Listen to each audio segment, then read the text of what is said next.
Unfortunately, we are all like in need. We are all broken ourselves, and I got into a point that I was really in a bad state.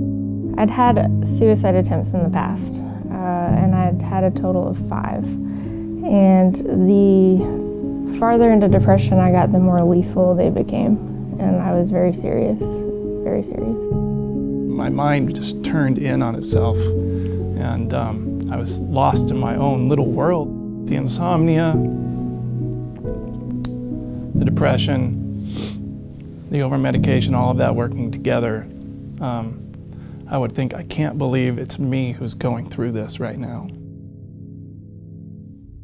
In recent years, there's been an explosion of mental illness in our society and culture, and we can see that mental illness is really on the rise. For example, among young people, back around World War II, you had studies that were done to assess how many mental health problems people had. Well, now, here recently, they did follow-up studies, and they found that there's actually been a 500% increase, meaning 5 times more diagnosable mental health problems among young people, meaning in high school and college. So that's just one example, but to give you some more general statistics, about a quarter of the United States adult population deals with mental health problems every year, like a diagnosable mental health problem. And about 20%, give or take, is on some kind of psychiatric medication. And by and large, that's antidepressant medication, but in recent years, there's also been a lot of antipsychotics, and of course, those medications come with big risks associated, and so mental health in America is not getting any better. When I came into high school, I was trying to find my identity, trying to find my purpose in life, trying to find meaning. By the time I was getting ready to go to college, I started making friends that were not healthy, friends that were friends of people who did drugs, who were into like alternative lifestyles, into things that weren't very healthy. And so I was starting to explore life and trying to experiment. And so I went into college with this mindset. And so I began like thinking about like postmodern ideas, like if I was born in a different family, I would be someone entirely different. So what makes what my parents believed right versus another family's? And so I was like, I don't have any standard and I can't really trust anything, so I don't feel happy and I don't have any purpose, so I'm just going to, just try to live life as best I can, as fun as I can, as fast as I can, because I don't see what's the reason for living any longer. Well, I really struggled with depression from a very early age. I just seemed to react to circumstances differently from a lot of other kids. I remember all the way back to when I was probably 5 years old, and as I grew, those peaks and valleys, the valleys would get much deeper and much longer until it reached a point in 2001 where it had finally caused my life to be broken, really. I mean, that's all I could say, is that the things that I had known that I could do before, I could no longer do. So I was kind of incapacitated by depression, anxiety, and the things that were going along with it, all the things that had been happening in my life. Tell me what that would look like on a day-to-day basis back then. Back then? At its worst, it would look like me laying around in bed until probably 10 o'clock after a completely sleepless night, getting up and not showering, not bathing, and eating popsicles and smoking cigarettes to kind of satiate myself and try to get some relief from what was going on in my head, but really not finding any relief at all.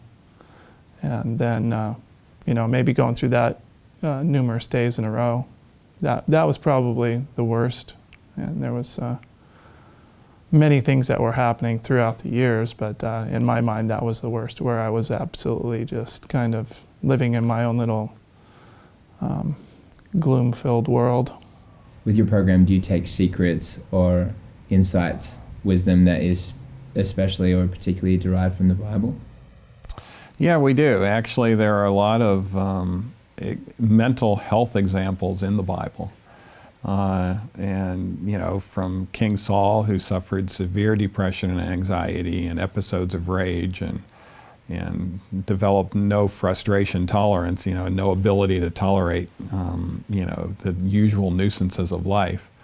And we see the therapies that actually helped him, you know, music therapy, harp music still works to this day. It's been well proven to be beneficial. There's aspects of the harp music that have been shown to be very healthy. You can't play it too loud, for instance. And it's the softer melodies that help.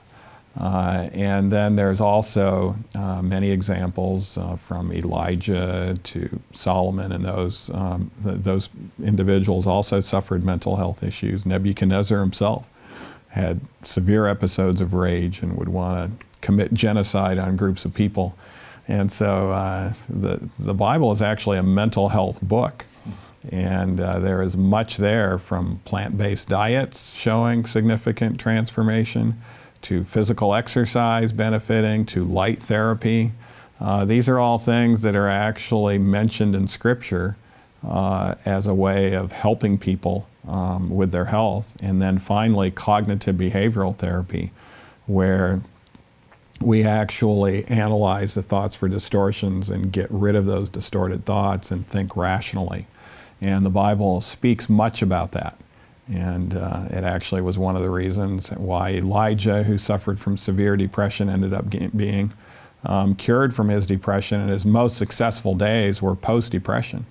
And of course, he was translated without seeing death. So the only example in Scripture of a human being translated without seeing death, at least in a dramatic way, is someone who had severe depression and wanted his life to end. So it tells us that God has quite a bit of sympathy for people with mental health issues, and he wants to help them. Wow. So Elijah did ask for God to take his life. Is that right? Yeah, he said, take away my life. I'm done. Severe depression. The Lord put him on a nutritional program. Angels came and fed him some food. I think there was some flaxseed in that meal. We also, birds, right? The ravens or something. Yeah, well, that was before he got depressed. He had severe depression after he thought the nation was going to be transformed and completely come back to God. And you know, the great summit that occurred on Mount Carmel, which Elijah was very vigilant and very victorious in with God's help. And he thought, after that, this is over. This whole nation is going back to God. And the next day, he gets threatened with his life, you know, that he was going to get killed by Jezebel. And he realized Jezebel is still in power. There hasn't been changes. And we thought there was going to be changes. And this nation isn't going to completely change. And so he took off to save his life. And then he ended up getting very depressed because he wasn't there to help the nation afterwards, and he felt completely incapacitated, and he felt powerless to produce any positive change in the nation, and said, God, I'm done. Take away my life. This is terrible. And then, so it was after that that angels came themselves. It wasn't ravens now, it was angels feeding him food. He was on an exercise program, in fact, quite an aggressive 30-day exercise program. And he wanted to be in caves in the darkness, and God had to continue to do things to get him out in the light, to get him into light therapy. And then the still small voice came after all of that and gave him cognitive behavioral therapy. So after he had the nutrition and the exercise and the light to help his brain, his frontal lobe, to be able to do better, then the cognitive behavioral therapy became the secret to turn Elijah around. And that's that dialogue that takes place where Elijah starts revealing some of his distorted thoughts that he was the only one that hadn't bowed the knee to Baal. And he should have said, I'm the only one I know of, but instead he just knew he was the only one, and God had to tell him, you're off by a factor of 7,000. And then had to deal with some of his other irrational thoughts, and then put him on a treatment plan for his brain in regards to thinking, which Elijah didn't want to do. He was wondering, why is God having me do these things? But then he thought, it's from God. I think he, I need to trust him and just do it. And he did it, and he got better. Wow. And he ended up establishing the School of the Prophets after that, which was one of Israel's enduring legacies of success. And he then was translated without seeing death and trained another prophet, Elisha, before he was translated. Help us to define some of these things. So negative thoughts, the difference between, well, this is just reality, this is real, I'm just thinking an honest, logical thought, versus this is a negative thought, I think is very hard to define for a lot of people, and I think that's what you're bringing up. So how can someone start to define these types of thought patterns? As a therapist, we talk about what's both true and what's helpful. It may be true that I failed at my work project or something like that, but is it helpful to tell me that every single day for the next week, for the next month, for the next year? What happens? Well, if I'm telling myself that every single day, all day, then I'm actually missing out on the other good things that are happening while I'm focusing on what just happened yesterday. So it's in essence what happens when you watch a movie with somebody and they ask you, oh, I missed the dialogue, what did they just say? And while you're explaining what they just said, what happens? You miss the next part of what's said. So that's in essence what happens. Even if it's a true thought, sometimes it's not helpful to keep thinking it and ruminating on it and going over and over and over it. And so just even recognizing that, it doesn't have to be I'm wonderful and I'm great. It just has to be, maybe it's not helpful to think this. It's not pushing me forward. It's not motivating me in life to do the things that I need to do. Now, what are some of the other triggers, do you think, for people having such high levels of depression today and for it being so widespread? Has this been the case historically? Is there an abnormal number of people suffering from depression? And if so, what are the triggers that you think is like awakening this in so many people across the world? Yes, it's a great question because a lot of people have pointed to genetics, but that's only a small part of the story. Actually, there's a lot of environmental factors that have changed over the last 70 years that are contributing to increasing rates of depression and anxiety. One of the big ones that I really believe is that we've had a shift in the value system of our culture.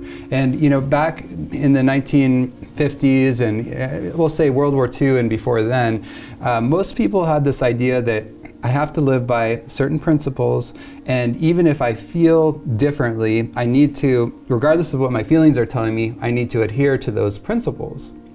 But in recent years, in the last 70 years or so, there's been more of an idea that we need to actually feel good all the time. In other words, we should be driven more and make more decisions on what makes us the happiest. And that really, I believe, has been driven largely by consumerism. In other words, in the 1950s, you had the advent of television on a big scale. For example, in 1947, you had about 7,000 TVs that were sold in the United States.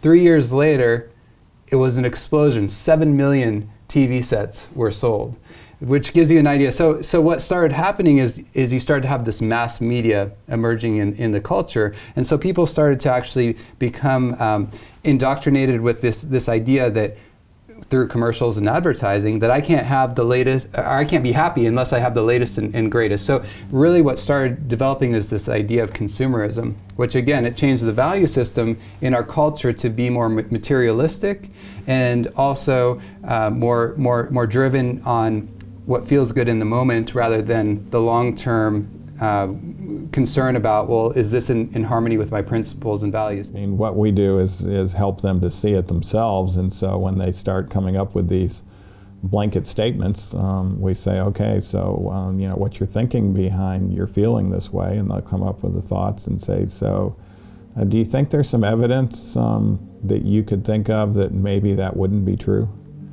And what evidence might there be that it is true? I mean, tell me your evidence.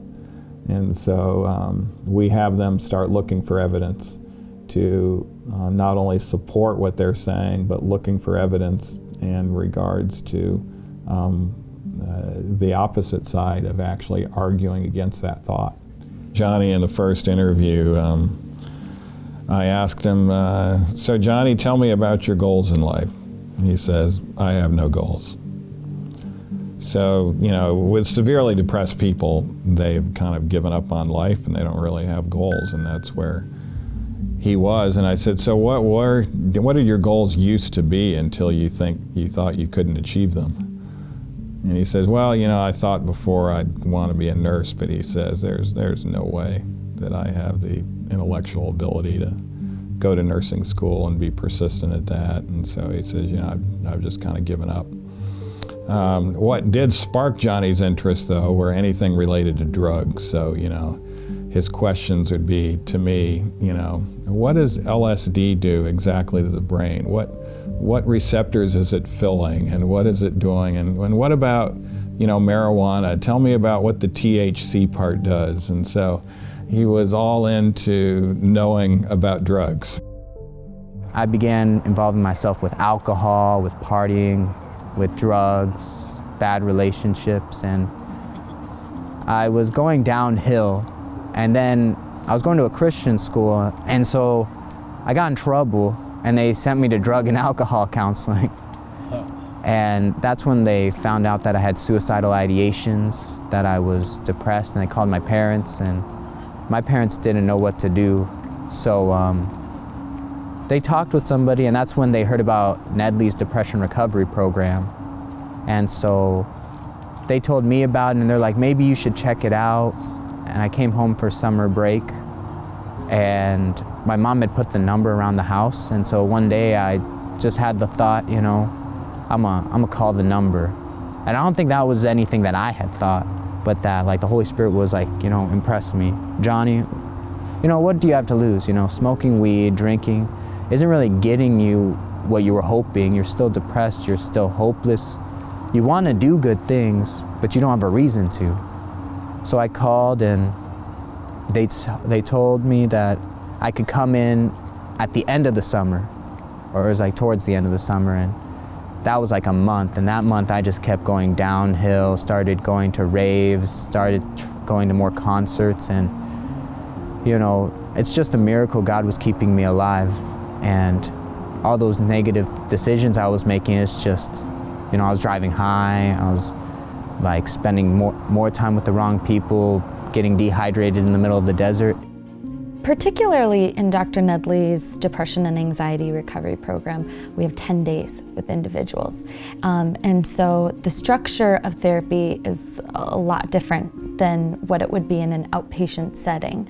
Typically the first session, I use an assessment tool and just get to know them, get to know any past trauma, any current stressors, when they first developed or found that they were experiencing some anxiety or depression, and what those symptoms were and how long they lasted. So we're just getting a lot of information so I can get to know the client or the participant. And then in the second session, we're really looking at helping them identify their cognitive distortions. Dr. Aaron Beck, who is one of the founding fathers of CBT, he developed cognitive behavioral therapy in the 1960s. And he actually identified 10 common cognitive distortions that people struggle with. And so we actually teach people what those are. Dr. Nedley reviews them in the lectures, and then we also, us cognitive behavioral therapists, lecture about them as well. And we start pointing at them and saying, which ones do you struggle with? And then of course, during regular dialogue in the therapy room, we also help the client see where they might be doing some or having some of the distortions, such as, oh, you know, you just said you're never going to get better. So what kind of distortion do you think that might be? Do you think that a thought was helpful or was it true? And then we help them start catching themselves, even their automatic thoughts and their self-talk, what they're experiencing, even as they talk to us in session. So we help point those out and help them practice catching those thoughts for themselves. Well, with Nathan, he had some significant relationship issues that had set him off, plus, wasn't exercising and wasn't sleeping. And so those were the primary issues, and his lack of sleep was even causing more anxiety, and then he was having to get on pills and all sorts of things. When you're not sleeping and you're not eating, you're not drinking water, and you're not doing all those basic things that we know we need to do for the health of our bodies and our minds, it's dangerous. In the short term, you feel bad. In the long term, well, maybe you damage your heart, maybe you damage your brain. We do damage in a lot of different ways there. So, and plus, when you have a mental dysfunction, then unfortunately, the specter of suicide comes into the picture, and that was coming. That was, the thought was on my mind, that kind of ideation, and feeling that was the only hope for relief at certain points. When I was on the most meds, and after I had received more diagnoses, because the depression had really caused more dysfunction, and what kind of diagnosis I got was, well, now we think you're OCD, and we think that you are bipolar. So there was more and more meds and it added up to a cocktail that brought lots of symptoms, including just kind of a stiffness in all of the muscles of my body. My face especially felt like it was very tense all the time. My coordination was way off. I used to be able to golf and do athletics and stuff. I couldn't even hardly hit a golf ball anymore. I remember going golfing with my friends, and it was really embarrassing. I remember watching them, and they're just kind of not looking as I'm, hitting the golf ball into the woods, and sometimes not hitting it. It was really odd. One of the dark sides of psychiatry is this complete separation of religion from psychiatry, or actually the thought that religion leads to mental illness. And there is a pervasive belief among the dark side of psychiatry that being a religious person is going to set you up for all sorts of psychological problems. And in reality, when we take a look at the data and the studies, your rates of depression and anxiety and mental illness are much higher among agnostics and atheists than they are among believers. But they ignore that fact. And actually, when the cases that are maybe related to religion and those sorts of things are actually related to very false, deceptive types of teachings that are not really part of true religion. Religion and truth can go together. They're not separate. And when they do go together, it actually produces a benefit that is so synergistic that there's nothing else that can compare to it. And so good, practical religion that is useful is highly beneficial for mental illness. And this separation is not good for the patient, and it's not good for the practitioner. I'll give you an example. Journal American Medical Association just published that sometimes these get into major journals, showing that if someone has depression and they start attending a worship service, a religious worship service every week, their likelihood of going ahead and committing suicide goes down by almost 50% compared with people who don't attend religious services when they start getting suicidal. Yeah. So if there was a drug on the planet that did that, it would be absolute malpractice to not prescribe it. You would be brought in if someone committed suicide and said, why did you not offer them this drug? You knew they were thinking suicidal thoughts. It lowers the risk of suicide. You better have a very good reason for doing that. Otherwise, we're suing you, or we're putting you in the clinker, or worse. But if a psychiatrist doesn't tell the patient that going to a worship service every week and being a part of religion can reduce your risk of suicide. If he doesn't tell that, it's not malpractice. And most patients that are going to psychiatrists that are suicidal are never told about the benefits of religion in regards to that thought. The first thing to understand is that medications never heal illness. And that doesn't mean I never use medications. I do believe they have their place, but ideally in the short-term use. And the reason for that is because what they do is they help to suppress symptoms, but then the brain actually pushes back. In other words, if you give somebody a prescription for anxiety, for example, like Xanax or Valium, well, it helps to decrease the amount of neuronal activity in the brain. So that slows everything down, it makes you feel calmer. But then what the brain does is it pushes back. And essentially, it actually upregulates the amount of excitability in the brain to counterbalance that. So pretty soon, if you're not dealing with the underlying issue, you end up with actually just as much anxiety, but now you're on a medication that you're tolerant and dependent on. And so then over time, what happens is your symptoms actually get worse and worse, but now you have the medication plus you have the side effects of medication. So what they're seeing is that, for example, with anxiety medications, it can create long-term chronic anxiety.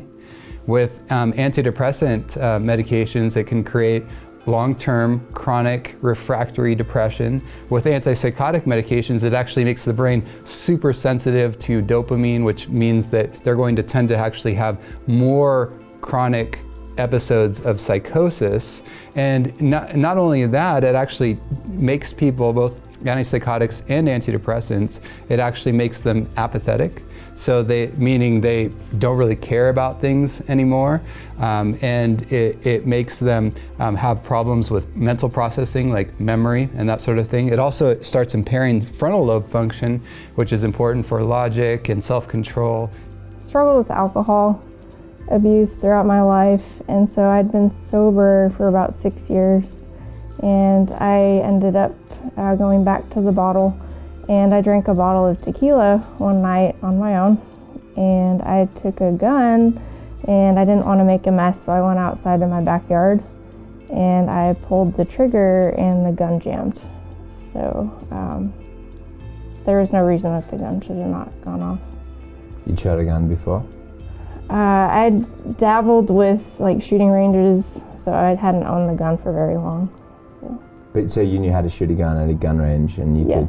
It wasn't like the first time you touched it. No. And had the gun ever jammed before? No. And it had a bullet in it? It had, I think I'd loaded it with 4. So yes. And the bullet was? It was cocked. chambered. Yeah. It was ready to fire. I had a friend check the gun after I'd fired it, and he knows a lot about guns, and he said there's no reason that it should have not gone off. Well, Christy was a complex case. She had come in on a lot of medications, including one of the most difficult medicines to get off of, which is a benzodiazepine, lorazepam, and then clonazepam. On top of it, she was on antidepressants. She was on sleep medicines, Adderall, to try to be able to get some focus. She was on gabapentin, and on top of it, she had several addictions. She was major into tobacco, caffeine. She was an alcoholic as well. In addition, we found out that she had some genetic issues. She had some premenstrual dysphoria that was caused by a metal metabolism issue that she did not know that she had, and this apparently was passed along through her mother, who also has the same type of symptoms. So her depression would get worse before her periods. And that's something that we can correct with the right doses of zinc and B6 to help her to be able to handle her copper. What's it like to be in that place? What was it like for you? It's hard to really articulate. But the best way I could describe it is like being in the bottom of a slimy cave, trying to climb up the wall, but the wall had no place to grasp. And just feeling like darkness was just like pouring in my very soul. I had felt that there was just literally no hope for me, that I was a lost cause. How often would you think that? It was a daily voice that I had in my head, especially towards the latest suicide attempt that I had. It was pretty much a daily struggle that I would hear that, kind of just like a loop in my head. So then, like when you're in danger, so you're describing being in this cave with slimy walls, and so like naturally if you're in a like empty, lonely cave, you try to get out. And were you in that picture, were you trying to get out? I think at some point I let go and I succumbed to the darkness, and I didn't know how to get out. I wanted to get out, I just didn't know how. And I didn't know that there was other things available that could help me. And so July came and I was able to go to the depression recovery program. And I came in with this whole postmodern nihilistic mindset, like there's no purpose to this world, so it'd just be fine if everybody just was destroyed. And so I came in, and then things really started to change, because I told myself, I was like, they said you can't do drugs for these 10 days. I was like, that's fine. I was get super high afterwards, because the break.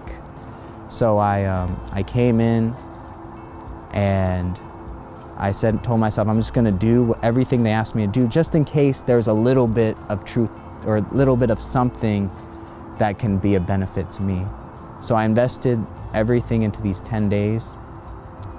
And 3 days in, after doing the diet that they'd given me, exercising, doing the hydrotherapy, and meeting with the counselors, I began to start thinking again. And that was really distressing, because that's the one thing I did not want to be doing at the time. And so I remember one day I was walking up one of the steep hills around here, and I just really wanted to cry, and I was like, why am I here? I don't want to be thinking. I have nothing to cover my thoughts anymore, nothing to distract me. And so I went to the early meeting with Don McIntosh, and he started talking, and I remember that I did not pay attention to a single thing he said, because all I wanted to do was cry. Why do you want to cry? I didn't know. I just want to cry. I just want to let things out. And I don't want to be here right now. So I just waited for the meeting to end, and I just hurried to my room, and I just started crying. And like I said, I had no escape anymore, no distractions, no weed, no drugs, no porn, no relationships. I was just alone. But my mom had convinced me to bring my Bible that they had given me. And I was like, one person when I was in college for that first year had told me that one time they opened the Bible and prayed, and first thing they looked at, God was speaking to them. And I was like, well, I don't really believe in God, but I don't know if he's there, if he's not there. I was agnostic. So I opened the Bible, and I was just trying to see if something would speak to me, and nothing did. And I kept doing that, nothing was working. And so I just closed the Bible, and I was like, this is not working, and I just sat on my bed crying. That feel good in the moment, instant gratification sort of mindset then translated into a lot of other problems, which are the root causes for anxiety and depression. For example, it started translating into more indulgence in the way we eat. So nutritional factors are a big problem, but it's not just that we're choosing the wrong things. We want to understand why. And again, it goes back to that instant gratification principle. Also, exercise, for example. Well, I'd rather just sit and watch TV, because again, it's not, we don't have the principle of wanting to take care of ourselves as much, and the self-control to say no to maybe indulging ourselves on just sitting on the couch and watching TV. So there's numerous lifestyle factors that actually have come out of this idea of instant gratification. And personally, I think the most important aspect is that it's really disconnected us from one another, because we've now gotten so focused on what makes me feel good right now, rather than, so in other words, my world, like iPhone, iPad, everything around me, rather than focusing on creating relationships and connections with one another. And we know from mental health that the most important thing for people to actually be happy and healthy is to feel connected with one another in healthy relationships. Well, and when you talk with participants who have gone through the program, most all of them talk about coming here and experiencing this fog, that they feel they're in this fog and they can't quite get out of it. But then maybe by day 5 or 7, this fog starts lifting and CBT concepts are starting to make sense to them. And then at that point, we really are able to see major changes in the therapy room. We don't have to point things out as much to them about their distortions. They're calling themselves out when they're experiencing a distortion and some of their core misbeliefs. Do you notice the difference? Can you tangibly see the difference? I can see a difference, yeah. And then of course they confirm that. They express that, yeah, I'm feeling a lot better. This is making sense. It's still challenging, and I think that's why some clinicians struggle with CBT, because it takes work, and there are other treatment modalities out there that seem to have a quicker fix.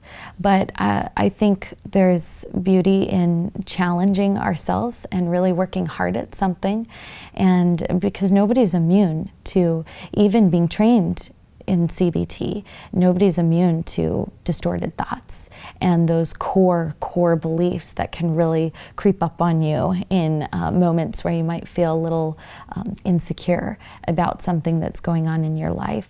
If we spend time with negative people, that's going to affect whether we're depressed or not. And sometimes we've grown up in depressed homes. Our mom's depressed, dad's depressed, so we're going to be likely to be depressed too. So even just getting outside of that circle of people that we've always been around can be really helpful.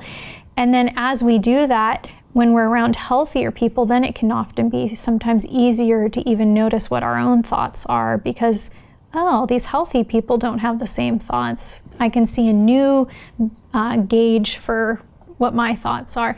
Can you help me to identify some distorted thoughts? Well, typically you'll see what's common is all or nothing thinking, which is this black and white type of thinking. You'll hear a lot of always, never, a lot of absolute language. I'm never gonna get better. Things are always gonna be this way. That's a typical common distortion. And then there's disqualifying the positive. So that one you might actually recognize that there's some value.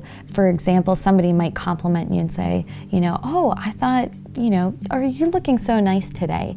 And while you recognize the importance or that comment as a compliment, you struggle with accepting it. And so you might say, oh, she just said that to me because she feels sorry for me, because she knows I've been struggling with depression. So that's another one. A big one is a negative mental filter, and people kind of describe this one as if you're wearing some glasses or something and you can't see the positive. All you can see is the negative around you. So I'm seeing some of these interesting sociological factors that you see as being very heavily contributive. Now, when it comes to looking at depression as something like a chemical imbalance in the brain, right? I've heard this theory, this has been talked about a lot, and then I've also heard the theory about it being a gut problem, and it's an imbalance of the gut, right? What do you understand in terms of, is there something deficient in people's brain? Is there some kind of chemicals that aren't firing, or something? Essentially, I think they're hinting at there's something essentially and fundamentally wrong. That means that there's a Prozac deficiency that we need to, give you this Prozac, and then you'll solve the problem. And then, what do you think about that? What do you think about the gut-related issues and the connection between the brain? Well, it's been very clear, or at least for a decade, that the the Prozac serotonin hypothesis is actually very false. In other words, we don't have serotonin deficiencies in our brain. That's not why people get depressed, primarily speaking. Now, there are some people that maybe need a little boost of some tryptophan to increase their serotonin, but for the most part, that isn't the issue. The issue is actually the neural networks and the way that they're firing incorrectly. And so it's interesting because you ask the question as far as how is the gut and the brain potentially related, and actually they are very closely related. In fact, there are nerve connections that go directly between the brain, especially the emotional part of the brain, and the gut, and that's why you get that gut feeling, right? And what's very interesting is there's more information that's being transmitted from your gut to your brain than the other way around. So our guts do talk to us. And so what that means is even on a subconscious level, depending on what we ingest in our food and how we're digesting, and even the microbiome, in other words, the bacteria that reside in our gut, all of those things are going to influence how our gut is talking to our brain, whether it's sending us happy signals or whether it's sending us distress signals, which can then in turn trigger things like anxiety and irritability and dysphoria or depression. Well, you know, there have been lots of studies regarding dietary interventions with depression and anxiety, and there's only one diet that has been shown to improve depression and anxiety significantly, and it starts to do it in as little as 2 weeks, and it's a plant-based diet. And so plant-based is needed for several reasons. The depression and anxiety is due to inflammation in the brain. And if we get arachidonic acid out of the diet, then the inflammation in the brain goes down. Arachidonic acid is a pro-inflammatory mediator. If you're taking a leave or anti-inflammatories like that, ibuprofen, you're actually trying to block the arachidonic acid pathway from metabolizing. Well, you don't need to block the metabolic pathway if you don't have arachidonic acid in your diet, and you don't need arachidonic acid in your diet. And so arachidonic acid is present in meat, fish, and eggs. So that's why we go free of those things. And then we also want to go free of what we call oxidized cholesterol. The more cholesterol, the higher the rates of depression and the more treatment resistant it becomes. And so those are a couple of reasons we use the plant-based diet. A third reason is if you're on antioxidants, your depression clears up much better. And so we want a high antioxidant plant-based diet. And then we want a diet higher in omega-3 type of fats, which can help our brain in a number of ways. It almost acts as a mood stabilizer, prevents the euphoric mania, and it also prevents the depression, and it's also, in addition, a potent anti-inflammatory molecule. So that's the specifics of the diet. Now, there's some might need more folate, depending on our lab work. We do $2,700 worth of lab work. We're looking at genetics and all of those things. And so there might be some specific things that we'll use on top of that to create normal brain chemistry. And, you know, about 3 days into it, Johnny had problems, you know, being able to maintain a conversation because he just felt like crying all the time, coming off all of these drugs. What do you think were the biggest game changers for him when it came to, because I mean, what was his diet before and how does his diet change, and what effect do you think that had on him, his mind, his thinking? I think the diet had a big impact. You know, he wasn't really impressed with the plant-based diet idea, but you know, he learned to like the food. I mean, I was eating, I don't know whoever's watching this, I was eating Wiener Schnitzel like all the time. And I worked at Taco Bell, so I was eating Taco Bell all the time. I was like, all I would eat was meat and sushi. And so when I came to Weimar, like my diet was messed up. And I started eating their food and I thought it was good, you know? After I threw up the first couple of days because of like the exercise and I don't know, maybe some withdrawals. I don't know if I was that hard. But I implemented the, you know, vegan diet, plant-based, flaxseed. That was really important. Drink lots of water, eating lots of fruit. I started doing 2 meals a day. I don't know why that started happening, but that was helpful. And I noticed that it wasn't negatively impacting me, but it was helping me with self-control. The first step of actually getting help and getting well is recognizing that we have a problem. I mean, a lot of people are really in denial and they're like, okay, everyone else is sick, everyone else has their problems, but not me. So recognizing that we have an issue and being willing to get help. So that's the first step. The second step is engaging with somebody, ideally somebody that has more of a holistic mindset, to try to understand what could some of these root causes of my problems be. And there's certainly resources out there to help do that, but we want to understand, is it a media addiction? Do I have a lack of exercise? Am I eating the right things? Is my sleep just all out of whack? Do I have a genetic predisposition? What are my relationships like? Is there a lot of chaos? Is there a lot of stress? And in general, what about my job stress? What about my financial situation? What about how do I spend my free time? So all of these things, you want to start looking at what could the root causes be, and then address those one at a time, really focus. And I really encourage people not to do it by themselves, because if you try to do it by yourself without the support and the accountability, you can get discouraged and then you want to give up. But if you have support, if you have accountability to do it, it becomes a whole lot easier and actually can become a lot more fun. When I say the word gratitude, what does that bring up for you? Well, of course, it brings to mind the people who were really instrumental in helping me to overcome this. And there's a number of people, it would be a very long list, because the Lord brings you here and he says, do this with this person now. And when you're done with that, he brings you to the next person. And it's a series of steps along the way and a series of people. And there's a lot of them that helped me along the way. But, God is the one who's working through this. So he's the one that, I'm most grateful to and for not giving up on me, because you think that you're forsaken. When you're in this state of mind, the enemy is attacking you very hard. And of course, he wants you to think you're forsaken. And when you realize you're not, I realize that I'm not now, so I'm very grateful for God for his real character and an understanding of his real character. So gratitude, yes, I'm grateful to God most of all, but there is a lot of people that helped me along the way who were doing different things at different times. Mm-hmm.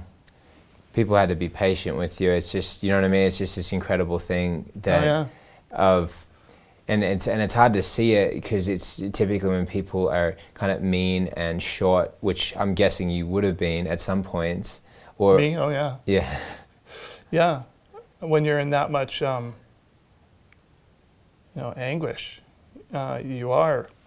I don't know if I was ever really mean, but I know I was short with people. I may have been mean. There was other things. I was certainly impatient and moody. And just not a lot of fun to be around. Yeah. Yeah, and so, the reason why I go here is because a lot of people are there and they're either in a lot of guilt on that in their life, or they've got somebody else and they're giving up on maybe a loved one, maybe a family member, maybe it's a close friend, and they're giving up on them because it is so hard. And if you look at the surface, there's not many lovable things about this person right now.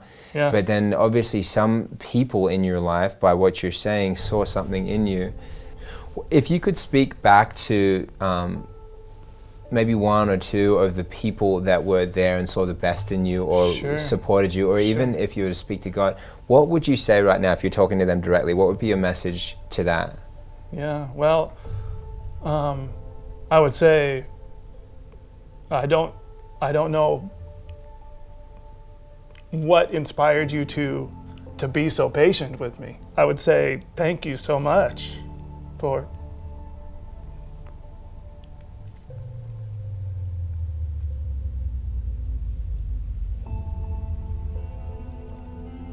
saving me.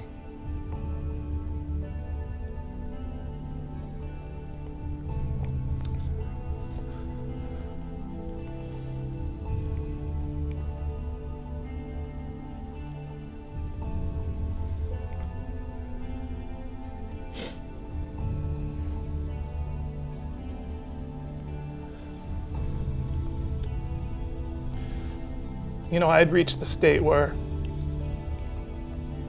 it's hard to describe my state of mind back then. But the insomnia, the depression, the over-medication, all of that working together, I would think, I can't believe it's me who's going through this right now.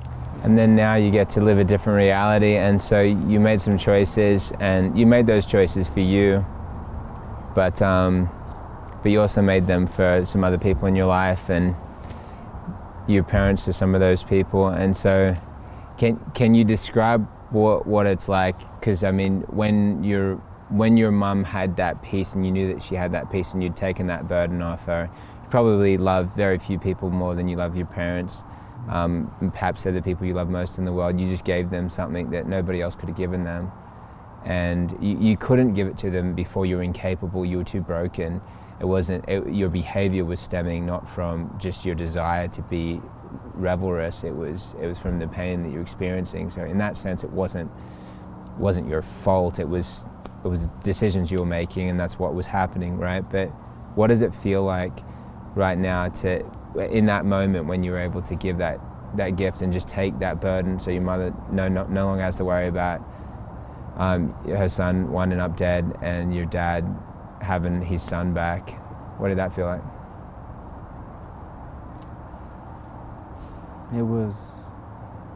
I just know God is at the center of it, because only God could do that. Only God could protect, only God could restore my family. Because after I left DR, the thing was just beginning, because he took me back to Weimar for 4 months for the health program.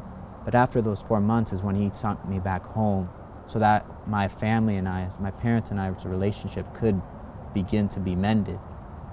And that's when real healing started. That's when my dad's physical health started to get better. That's when my mom and I started to connect again. And my dad and had come closer to me and to my mom, and we had really begun to express how we were feeling and how we had been hurt and like how we can move forward. Then I started doing hydrotherapy. I'd do like hot and cold showers, and then exercise. I started exercising every day. I ran with I have a wiener dog beagle, so it's a wiener beagle dog, and we started running every day, and then I'd take the other one and run. He was a beagle, and so I started doing those lifestyle measures to kind of keep the physical aspects to keep me from going back to depression, and just to continue to help me move forward and have a clear mind to think well. Excellent. Did you do plant-based diet? Yeah, I was vegan, yeah. Well, did that help? Except for honey. That's like debatable, right? And did it help doing that diet? Oh yeah. I mean, I was stoned when I was eating meat, so I don't really know what the difference was, but I know that I felt better. There's something special about having a good bowel movement, dude. I remember when I was in DR and I had that first good one with the fiber. Relief, because you're eating this terrible food and not helping your intestines, and now you can just go. I'm thankful for the little things too. Well, yeah, I mean, you want to detoxify, you want to get the junk out of your head, why not get the junk out of your bowel, right? Because that is the gut-brain connection. That's right, and you just pull that stuff in and take it out. Yep. I think the diet had a big impact. He wasn't really impressed with the plant-based diet idea, but he learned to like the food. So much so that he wanted to come to school here at Weimar right away, which he wasn't allowed, and the enrollment committee turned him down. Why? Drugs? I think they wanted to see that he was going to, he hadn't completed 20 weeks yet, and so they wanted to see that he was going to complete it successfully. And yeah, I'm sure the drugs, I'm not part of the enrollment committee, so I don't know what the discussions were. What about now? Could they let him in now, do you think, or not? Oh, well, he is in, yeah. Oh, really? Yeah, he's in nursing school here. Really? Yeah, he's about ready to graduate from nursing school in May. So, yeah. I didn't know that. Yeah, he achieved what he thought was impossible as a result of going through the program. So not only does depression and anxiety clear up, but his cognitive ability improved. He did pre-nursing at a community college, and then came here for nursing school, and they accepted him. Wow. Wow, so this was years ago then? Yeah. How many years ago did he come here? Probably 3 or 4 years. And so his changes must have been pretty quick, because he's about to graduate. Yeah, exactly. So after he left here, then he continued on the 20-week, and then by the time of that being completed, it sounds like he went straight into some kind of tertiary education. Yeah, exactly. Yeah, he went into pre-nursing. Wow. He had a community college and then came here for nursing. And now in that whole process, he also went through the health program, it's called. That's a health certificate program. So he came back to Weimar to do that. That helped him through the 20-week process. So they didn't allow him in the college, but they did allow him in the health program. Okay. And so, but then he took the rest of his pre-nursing off campus, and then came on campus for Weimar Institute Nursing. There's a book by Viktor Frankl, it's Man's Search for Meaning, and there's something poignant that stood out to me in that book. And Viktor Frankl talks about how he found the meaning of his life by finding the meaning in others. And that's honestly where I get a lot of my joy also, is finding the good things in others and wanting to help other people. That seeing other people get better and heal is one of the most precious gifts that I think I've been exposed to, and being a part of that process with, because I now work with Dr. Nedley as I'm able in the depression recovery program as his nurse in DR, seeing other people's lives be changed, wow, that gives my life purpose, to help other people. So it's just a whole other way of looking at things and seeing the good in others and seeing what they can become. So there's just something beautiful about seeing how people are beautiful. Why is that meaningful to you? When you're helping people, why is that meaningful to you? Seeing the way that people had helped me during that time, I know how much it meant to me going through that and being in that pit, that I don't want others to ever be in that pit alone. That if I can climb in that pit with somebody else and be with them there, that they don't have to be alone either. And so what does it feel like when you speak those words and you're going through that? Do you feel a sense of healing or anything in your own life when you're involved in this process of helping others? Absolutely. It reinforces a lot of the things that I'd learned in the program by being able to help and teach others these principles, and being able to reach out and love them in that way and connect with people through what I considered shame and vulnerability, because that's where I've connected with a lot of others, because I know that I'm not alone. I know others may feel that they're alone, but they're not. So being able to tell the parts that are not as pleasant in our lives with each other actually connects us, is what I've found. So it's actually bridges of connection rather than walls and borders and ways to separate us. So there was a lot of things that I was afraid to talk about, and the fact that I'm even talking about it like on a webcam, I never would have thought I would do something like this. But I know that it's healing for myself as well, and that others may feel the same. And so maybe seeing that I'm able to talk about it will bring people out of the darkness, because shame cannot exist in the light when it's brought to light. It actually is darkness where shame thrives. So to bring that out and to talk about it, it has no more power. Is that bringing up emotion for you? It is. Why? Is. Because he did that for me. I think of the footprints passage and how God pretty much, there's no doubt about it. He came and picked me up and put me on his back as my father and my shepherd. And I don't even claim to understand that kind of love.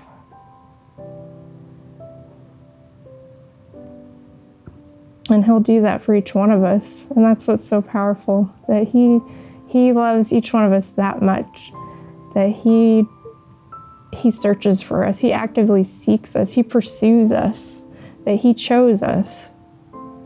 And that's just, I don't, my humanness doesn't understand it. You spoke about being in this cave with the slimy walls, you couldn't get out. Where was Jesus? Where was your God? He was in there with me. He was with me, and he promises that he will never leave nor forsake us, and he didn't forever forsake me. I forsake him, and he was in there with me that whole entire time.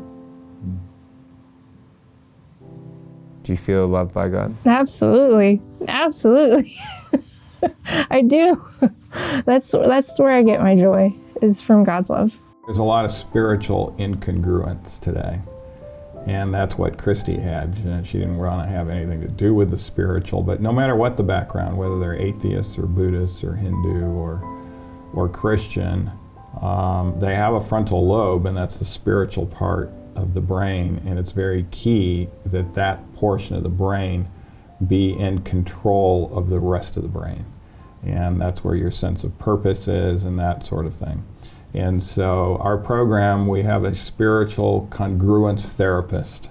And so, meaning if you have spiritual congruence, that means you're going to have comprehensive self-control, because that's how you get it. And so whenever you're spiritually incongruent, you're going to have lack of self-control.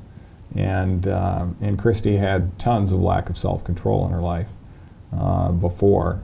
But as a result of the spiritual renewal and congruence that she experienced here, she now has amazing comprehensive self-control and is really living the psychological good life.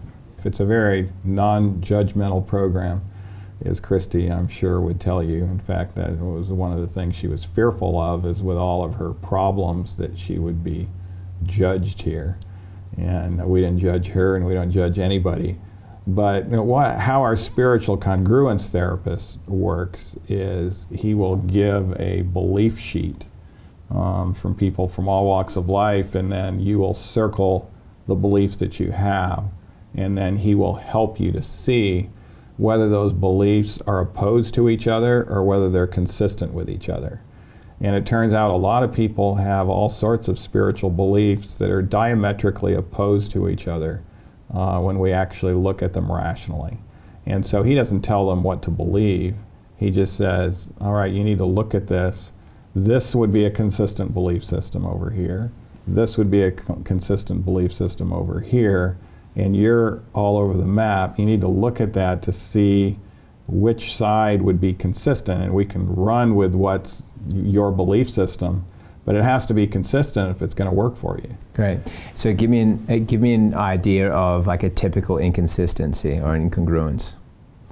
Well, a typical incongruence would be that you believe, for instance, that you should not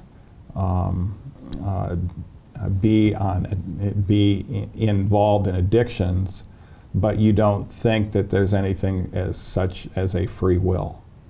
And so if you think there's no free will and you have these addictions and think you shouldn't have those addictions, then that's inconsistent, because if you shouldn't be on that, you're really saying that if I use my will right, I could get off of this. But if there's no free will, then you're not going to be able to overcome. Well, physically, what we want to do is get back to a place where our thoughts are going to be better. That's what we do when we build our body back up. So nutritionally, I make sure that I stick to a plant-based diet. That's all I eat now. And I make sure that I get the specific nutrients that are very important for mental health. I get my omega-3s, I get tryptophan, I get my vitamin B6 and calcium, all those things that I know are important for the formation of the right neurotransmitters that are going to keep me happy, so to speak. So that's where I start, and that's right with breakfast. The early part of my day is where I pack kind of my anti-depression lifestyle. I get up in the morning, I pray right away, and then I drink 20 ounces of water, and then I go out and I exercise for an hour, and then I come back, and then I eat my nice complex carbohydrate breakfast, which is usually like oatmeal with a couple of fruits, maybe strawberries and bananas, or depending on what time of year, it might be some other nice fruit. I'll put some pumpkin seeds on there that are rich in tryptophan, maybe some soy milk, and sprinkle a little flax on there. And then maybe I might include a nice smoothie that has some tofu thrown into it, maybe some flaxseed in there also, frozen fruit, and make a nice big nutrient-packed smoothie. But normally, yeah, that would be it. That's kind of my day, and then I would start work. And so that's how I kind of front load my day with those things that I know are good for me in terms of staving off depression and anxiety. He's somebody that went through the program, but he's involved with you in some degree. Yeah, he does. He actually comes here for every one of our residential programs and helps the men in the hydrotherapy and exercise section. Cool. So yeah, he administers the hydro. They all know Nathan Hyde. Awesome. Do they? Hey, yeah. So he's the one that's putting them through boot camp, right? That's right. Exactly. And how's his connection with those people that come in, and his ability to kind of communicate and be there for them in that way? It's excellent, because he's been through it himself. He understands it, and he does great. He comes across to me as a very empathetic kind of person. He is. Yeah. And very good man. Yeah, he is. Yeah. Dr. Nedley, like thinking about him and others that have come alongside you to help you in your mission, they really believe in you. They believe in your mission, what you're doing here, and they've turned around their situation. And not only had they healed, but they're helping to heal others. For you, like, how do you feel looking on that? Oh, they're the best help I can get. Yeah, the ones who've been through it and have gone through the process and applied all of those principles and have now eradicated. I can't get any better staff than that to help the others along and coach them to success. When you say lots, help me to define lots of exercise. Well, not just getting up and walking from the car into the grocery store doesn't count as exercise. Like real concerted effort, at least an hour of exercise a day if you're depressed or have anxiety. And I recommend doing it with somebody else too. It's always nice to have a buddy, but if you can't do it, there are other ways. You don't have to do it with somebody, but it's nice because sometimes that person can keep you from going into that negative place. But I think one of the biggest things that we often think is helpful with people who have depression and anxiety is we say, well, just listen. But sometimes you're actually just reinforcing those negative thoughts by listening to them. And so the best thing that we can do is have healthy people who are willing to share the truth with us, or at least call us out when we're saying something that's not healthy. That can be another good thing too that we can do. Okay. Breathing, just slowing down our breathing when we're anxious. Taking notes if you're in a situation. Sometimes it's hard to pay attention because we're thinking about a whole bunch of stuff going on in our head, but just making a concerted effort to take notes about what people are saying around us if we're in a class or in a meeting or something like that, just to keep our mind off of our depression, our anxiety, and focused on the right things. Exercise actually is one of the best things that people can do for mental health, and one of the things when people come to our program, I really push it hard because it probably is the quickest factor that will boost your mental health rapidly.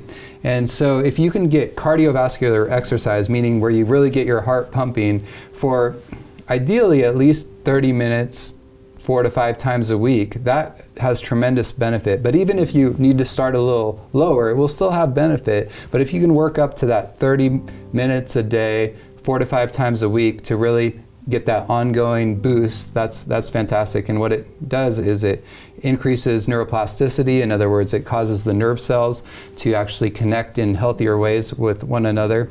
It increases the blood flow to the brain, which brings the right nutrients and the oxygen to actually light up, especially the frontal lobe of the brain, which is the logical part of your brain, and it helps you manage your emotions better. It also, of course, improves the physical health as well.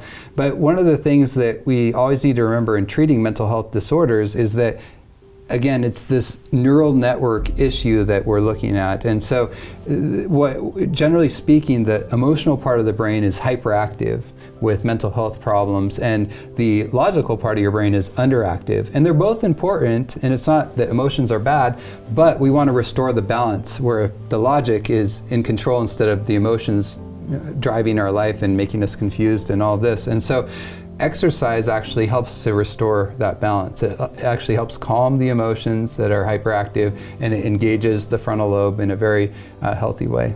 Excellent. And so then what types of exercise are most effective? Well, there's a lot of different types of exercise that people do, and certainly in general I'd say probably almost none of them are bad, but some are more beneficial for mental health than others. And cardiovascular exercise is going to be the most important. Anything that gets your heart pumping really well is good. Intermittent training, which is, or interval training is one way that a lot of people have noticed benefit, where they will, for a minute and a half, exercise hard, and then for 30 seconds or so, take it easy, and then they push themselves again, because that can really help increase endurance and both mental and cardiovascular improvement. Physical exercise is crucially important for brain chemistry, and so yes, we recommend, and the best is the aerobic exercise, and so we recommend good aerobic exercise every day, at least 6 days a week, and ideally an hour a day or more. If they come to this program, they're going to do more to start out with, so that we can get that desired effect quicker within that 10 days. And aerobic, what do you mean? That would be like running, walking, swimming, bicycling. Those would be your aerobic exercises. Okay, and so can guys do weight training and that type of thing, or is that good? They can, yeah. That's not aerobic per se, but is that anaerobic? Yeah, that's anaerobic exercise. Yeah. And so it's okay, but more of something what I've seen PK training, like where you're doing like fast sprints for a minute and then walking. Mm-hmm. Yep, intermittent training is good. That's aerobic actually. Yeah. So aerobic exercise of any of its forms is something that we teach the people here in the program and lead out in, called circuit training. That's aerobic as well. Okay. It's kind of a combination sometimes of muscle building and aerobic activity. And so if somebody is depressed, they've got to do their best to put as much in as possible. Exactly. Exactly. Okay, and but at least an hour a day, is that right? That's right. Hour a day. You wouldn't put anyone at under an hour. Is that right? Well, I mean, there may be an extreme case that they're wheelchair bound or they don't have the ability. But yeah, if they're able-bodied, an hour a day is where we're going to recommend. Anything else come to mind of some unique things that you've learned as a naturopath? Yeah, I know the prior eye doctor that you were talking with, he talked about the importance of tamping down inflammation and a lot of the disease effects that we're having in our society today. And Time magazine came out with this huge article on inflammation underlying so many diseases. And that's one thing that I think we need to focus on. And let's see, the herb that really comes to mind in the beginning for inflammation for me would be turmeric. And turmeric is really great. It's one of the most powerful anti-inflammatory foods that we have. And not commonly used here in the US, but like Indian food has a lot of turmeric in there, all the curry. So really effective for that is an extract from turmeric called curcumin. And that is one of the most powerful anti-inflammatory foods that you can take. And the thing with curry is that with turmeric is that you have to have oil with it in order for your body to absorb it. And so traditionally, in Indian curry, I think you have a little bit of oil, maybe some milk and things like that, an oil base to be able to absorb that. So when you're taking turmeric, just taking that the herbs powder alone will not do as much good. You need to have some kind of an oil base in order to absorb that. And so a lot of the supplements that naturopaths will use, they combine some kind of a a modality that will help to increase the absorption. Without that, you have very little absorption from the gut, and it won't do you that much good. So curcumin would be with olive oil, it's a carrier oil? Well, olive oil would be good. So using it in your cooking, when you use turmeric, make sure you use a little bit of oil with it in order to be able to absorb that. If you're using it as a supplement, make sure you have some kind of like a lot of times we'll mix it with bromelain. Bromelain is a pineapple enzyme mixture that we mix with that, and that helps to increase absorption of curcumin or turmeric. And bromelain is anti-inflammatory in itself. And so those two would be really good together. Just note on bromelain, that pineapple enzyme, there's more bromelain in the core of the pineapple that we usually throw away. There's more bromelain in the core compared to the fruit itself. So when you're preparing pineapple, don't throw that core away. You need to chop that up and eat that core with it. You're getting a lot of good anti-inflammatory effects just from the core of the pineapple. So. Excellent. So curcumin is a wonderful. It's good in combating a lot of things in the body. You would use it for even as something to help supplement someone when it comes to depression and anxiety. Depression and anxiety more. I would of course go with the specific herbs like the St. John's wort. There's some other herbs that help to calm down and uplift the mood of the people. Like what? Let's see. We do like some of the mints. Definitely would do that. Some of the chamomile teas, different gentle things like that would help with the kind of emotional aspect of that, the depression, anxiety, different things like that. With autoimmune disease, the same problem is inflammation. We're generating a lot of inflammation from an immune system that is attacking in the wrong way. And so the omega-3 can help with that, and also the plant-based diet, no arachidonic acid, also helps with autoimmune disease. I think you're implementing something that I think the ketogenic diet has, in a sense, popularized today, which I think is a good thing, this particular part of it, which is intermittent fasting. Mm-hmm. I would say that your version is perhaps... It's the healthy version. Yeah. It's the healthy ketogenic diet. We like to generate ketones too because it helps to turn on positive neuroplasticity. But we generate that through fasting. And so the first day they might come and fast for 24 hours, and then those ketones are really turning on the positive neuroplasticity. And then after that, if they're the right type of body type and right metabolism, which we're measuring, we will have them on a 2-meal-a-day program where they're eating breakfast and lunch but no supper, and they'll generate a lot of ketones at supper and in the middle of the night, which actually helps their brain in a lot of ways. And it even helps with self-control. And so, but we don't have to be restrictive. There's people that put, doctors that put some patients on ketogenic diets where it has to be high meat. It's basically a no-carb diet or a low-carb diet. And that's an unsustainable diet to be on long-term. And so these people end up yo-yoing. But my diet is very sustainable. It's sustainable over the course of a lifetime, actually. And it really helps with brain chemistry. So I go to sleep at say midnight, something like that. Good time, right? No. No. Okay, so closer to the time the sun sets is the best time because that's when melatonin production starts setting in. So you want to get more hours before midnight. It's better to wake up at 2 a.m. than to go to bed at 2 a.m. So go to bed early, get up at 2 versus go to bed at 2 and get up at 10, or even sometimes people have this misbelief that I don't need any sleep. But we all need at least 6 hours of sleep. We do not do well without good sleep. And I don't do well without 8. I'm the same way. Yeah. Yeah. So, but yeah, go to sleep, and then when you get up, have an idea of what you want to accomplish for that day, and then stick to that. Don't keep adding more. Most people don't feel like they're enough because they keep adding more. The other reason why we don't feel good enough is because we're inundated with media telling us that we need this, we need that in order to be good enough. And even if they don't flat out say you need this, you need that, that's the underlying message that's being sent. If you don't have this product, if you don't do this with your life, that you're not good enough.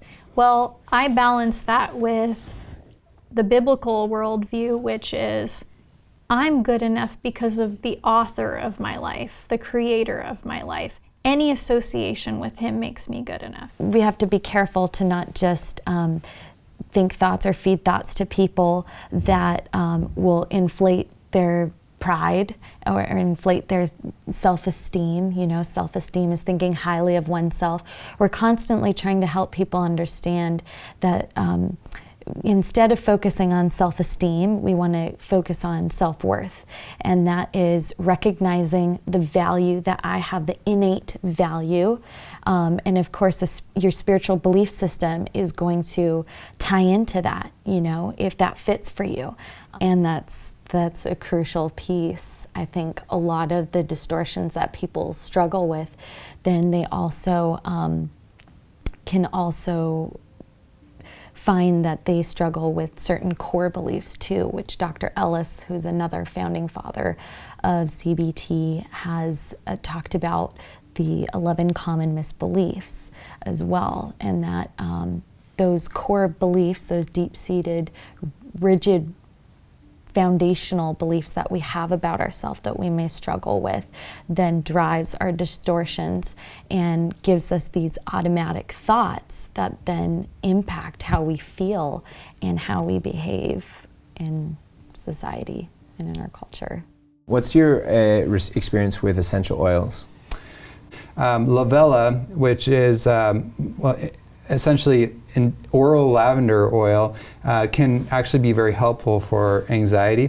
And then there's other ones that can, from time to time, be helpful for certain people.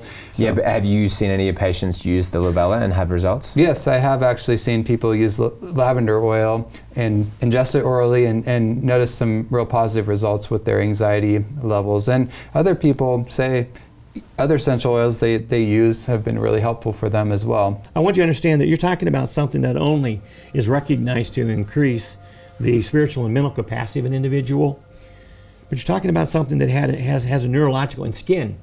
This is something that actually, has, our body, in the layers of the skin. One of the things unique about frankincense is that frankincense not only covers the dermal, subdermal, and the epidermal layers of the skin, but also internally, it passes the blood-brain barrier, so it can actually go through. Another thing about frankincense that's unique is that it has DNA and RNA capacity, something that actually not only can reprogram, but it can establish and preserve DNA. And what do you mean, establish and preserve DNA? Well, let's say an example of an individual in the olfactory response. The brain recognizes and it goes across the barriers, and it actually enhances the oxygen. It actually enhances the circulatory and immunological response and the uptake of essential nutrients to the brain. What's the effect of having the uptake? It will not only help relax you, but it also preserves from further damage, and it provides healing. Because if you provide oxygenation in proper, and you can cross that barrier, you can decrease inflammation, which prevents further damage. You can also, because you have better oxygen, you have better lobal or limbic response. And so you're getting each function of the body. Example, if you have any type of circulatory or pressure problem in there, frankincense automatically immediately is effective in that category, because it not only is a stimulant, but it's an anti-stimulant simultaneously. It's very effective. Let's look at the effect of essential oils on autoimmune diseases. Okay. Autoimmunity, would you agree with me that it starts in the gut, or at least has a lot to do with gut function? Is that true? Yes, I believe that would be a very accurate area. One thing you're looking at, and if you look at it medically, you look at leukocytes. And leukocytes, say, we recently mentioned frankincense, some other like this. What they do is they actually go in and they increase the activity of leukocytes, which just increases the immunological response. So what does that mean? Well, in an infection or inflammation, which sometimes people try to counter them and use them simultaneously. Because if you have an infection, you usually have inflammation. But if you have inflammation, you don't always have an infection. But the other two, but many pull them together. But example, you can use frankincense, you can use wintergreen, you can use peppermint, lavender. They all reduce that. They all reduce the inflammation. They allow better circulation, like cypress. It was an acronym that I learned very early. You know, if you want to deal with circulation, you can deal with cypress.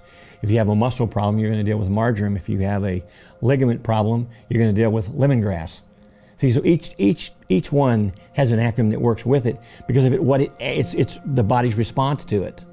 These are natural, which means if you, like I believe in creation, therefore, the elements of the earth are exactly what we need. It's what we were taken from. It's what we return to.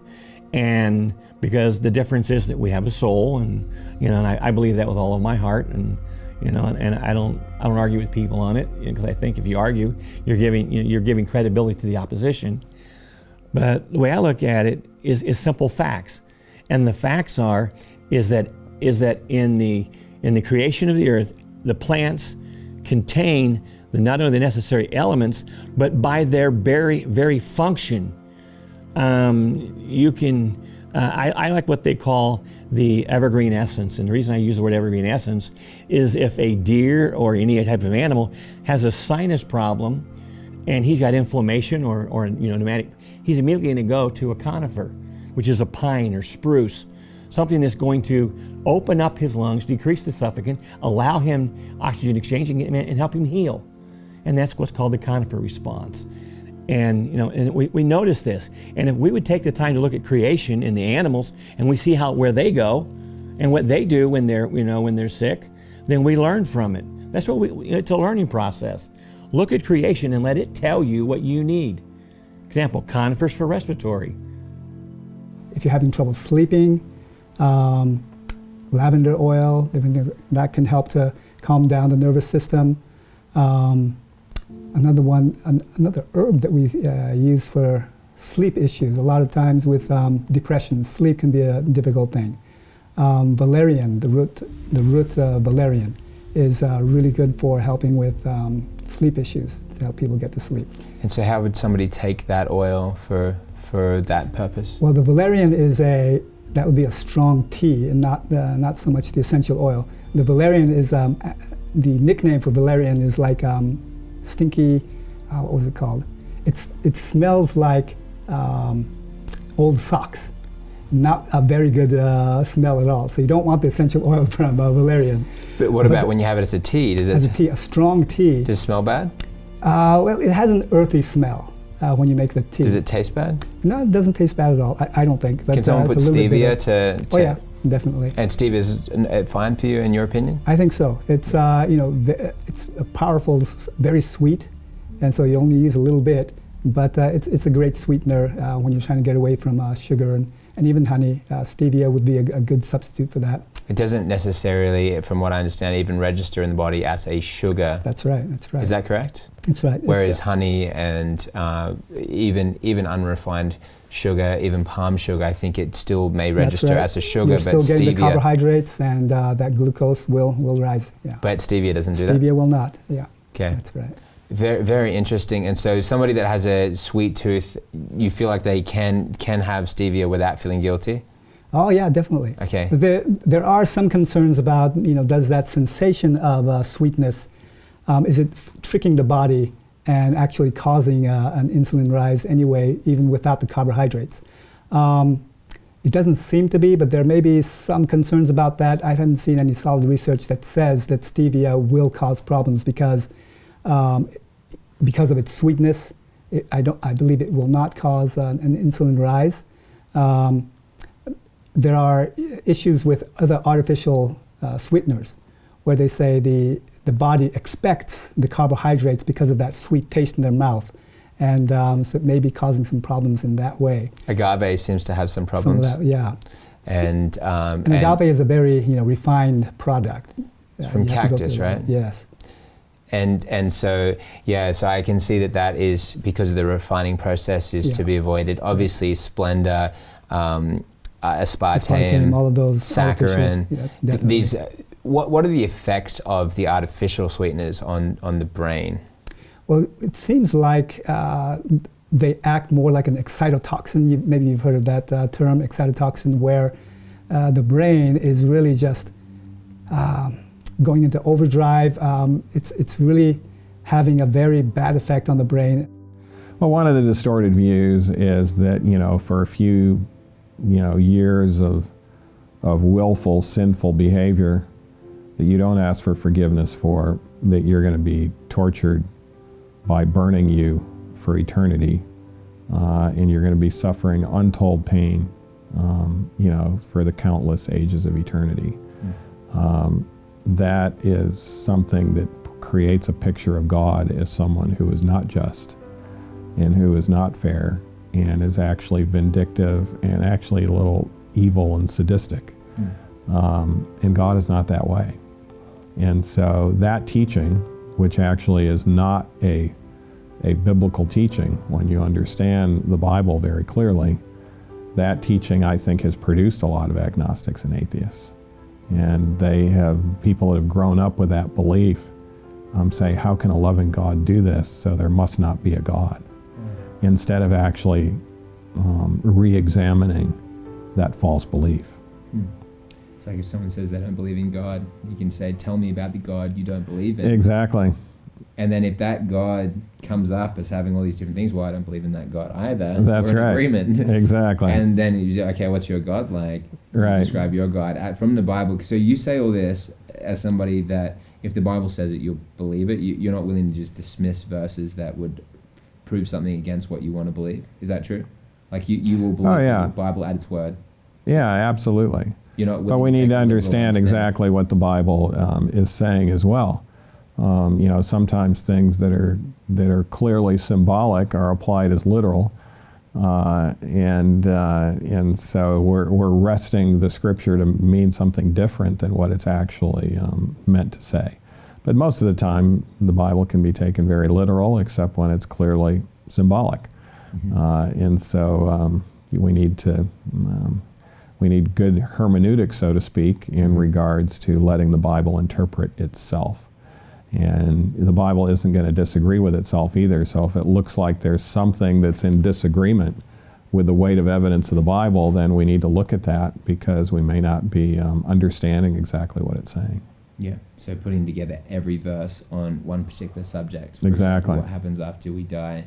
Getting every verse on that subject, and then if you can have a position which is without contradiction, then you know it's true. Exactly. Yep. Yeah. Interesting. Firmly based on what the Bible is saying, the culmination of these views, you can discern and understand truth. The pursuit of truth is for a reason. Oh yeah, absolutely, absolutely. To share it. All the patients that come to the clinic, they're all looking for some kind of magic pill, right? A supplement, a pill that they can just swallow and it'll go away. Most of the times that's not really the case, right? It is more about the basic New Start program. It's your lifestyle. So you need to carefully look through that whole program that they put on here at WEMAR, Depression Recovery, and tailor that program to what you're going through. And that is definitely the most effective way to treat that. And of course, as a naturopathic physician, we try to add on a few things that will augment that basic program, such as the herbal things. But the herbs, the supplements, those are not the magic pills that really take care of the basic problem. Anything else that you've learned in your practice as a naturopath of things that people can do that are particularly beneficial and helpful to supplement their health regime? So a lot of things that maybe get put to the side. The hydrotherapy part, we do a lot with hydrotherapy as well. You talk to 50 different naturopaths, you'll get 50 different protocols for treating whatever disease, right? But I really like the physical medicine, massage, hydrotherapy, and that hydrotherapy, the hot and cold contrast showers, to get people waking up in the morning, to get that blood circulating. That can really do wonders for people who are just depressed. And that's one of the first things I'll recommend to patients coming into the clinic. And they need something to energize them. And that hot and cold contrast showers, really good for not just depression, but all kinds of illnesses, right? So hydrotherapy is a big part of my practice. Massage, I really love massage. People who haven't been used to exercising for themselves maybe need a little help. And so massage is actually like a extrinsic form of exercise, right? Getting that blood flowing, the muscles moving. And so if you have a skillful a medical massage person that can do that, it can really help to deal with all kinds of illnesses. And we find that just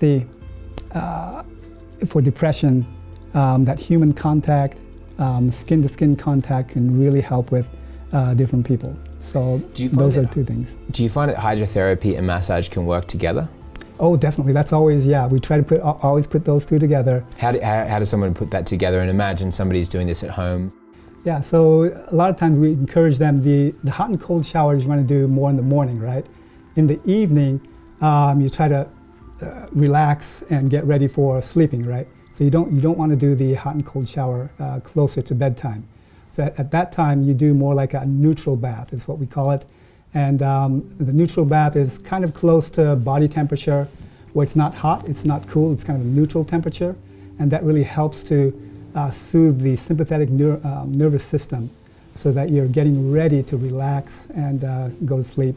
And at that time, just maybe a massage before that will help to relax the muscles and get you prepare you for bedtime. And so a lot of times that's the way we do it in the evening, with a massage and then a light neutral bath before retiring for the night. And that neutral bath is lukewarm? Lukewarm, so it's about somewhere around body temperature, 98 degrees, maybe a little warmer, but you don't want a hot bath, you don't want a cold bath before you go to sleep. And that neutral bath will just help to calm down the sympathetic nervous system for people who are kind of wired up and have a hard time, getting their minds to shut off at night. That neutral bath can really help a lot. Wonderful, that's incredible. Yeah. And anything else that comes to mind? And with hydrotherapy, I haven't had necessarily someone from a scientific background speaking about it. You're a scientist, right? And you're a naturopathic doctor. Going hot and cold to a lot of people seems like, well, I mean, this is just some kind of quackery. This is some kind of Middle Ages, speculative thing. But do you see science that supports why this could be effective in stimulating the brain when it comes to depression and anxiety? We know that, especially for the immune system, it's really very stimulating to the immune system. They've actually done studies where white blood cell count will dramatically rise after that hot and cold shower, right? And it's not that your bone marrow is, suddenly releasing more white blood cells. It won't do that quickly, right? But the white blood cells actually, when they're circulating in your blood, they tend to be stuck to your blood vessels, kind of just meandering, rolling along, and they're not actually circulating as much. But when you do that hot and cold shower, the velocity of the blood vessels circulating through your body increases, and it seems to be knocking off some of those white blood cells that are kind of stuck to your blood vessels. And that's where that huge rise in white blood cell count actually takes place. And so when you're finding an infection or wherever the problem might be, the white blood cells have they can get to the site of the problem much quicker when they're actually circulating the white blood system in the blood vessel system, right? So that is a documented effect that this hot and cold shower, very simple to just boost your immune system right away. So when you feel that illness coming along, at the first sign of that, just getting that shower hot and cold, and it can really boost that immune system. I would like to encourage you to recognize that depression and anxiety is not something you have to put up with. It can be eradicated. Don't just try to control it. Get it eradicated.